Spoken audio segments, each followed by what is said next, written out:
سوال یہ پوچھا گیا کہ زکوٰۃ کس مال پر فرض ہے، تو اس کا جواب یہ ہے کہ زکوٰۃ اس مال پر فرض ہوتی ہے جو مال بڑھ سکتا ہو،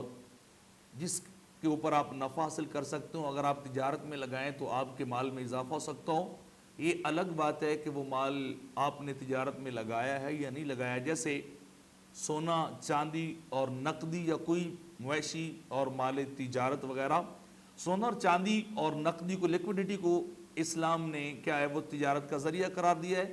وہ سونا آپ ٹکڑیوں کی صورت میں رکھ لیں، آپ زیور کی صورت میں رکھ لیں، یا کسی بھی شیپ کے اندر آپ اس کو محفوظ کر کے رکھ لیں، جب اس کے اوپر سال گزرے گا اور وہ مقدار نصاب کو پہنچ جائے تو پھر اس کے اوپر زکوٰۃ جو ہے وہ فرض ہو جاتی ہے۔ اور اس کے علاوہ باقی جو چیزیں جیسے ذاتی مکان ہے، دکان ہوتی، گاڑی، برتن، فرنیچر، گھریلو سامان اور ملیں اور کارخانوں کی مشینری اور جواہرات وغیرہ، اگر یہ تجارت کے لیے نہیں ہے تو ان پر زکوٰۃ بھی نہیں ہے۔ لیکن اگر ان میں سے کوئی ایک چیز بھی اگر تجارت کے لیے، خرید و فروخت کے لیے، بزنس کے لیے ہے اور اس کی ویلیو جو ہے وہ نصاب کو پہنچ جاتی ہے اور اس کے اوپر سال بھی گزر جائے تو پھر آپ کے اوپر زکوٰۃ فرض اور واجب ہو جائے گی۔ بصورت دیگر ایسی اشیاء اگر ان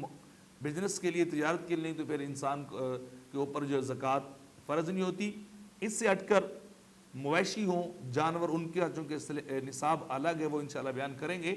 یا آپ کا مال تجارت ہے کسی بھی لیول کا، آپ کی دکان، آپ کی مل، کارخانے کے اندر، تو پھر ان کے اوپر بھی زکوٰۃ واجب ہو جاتی ہے۔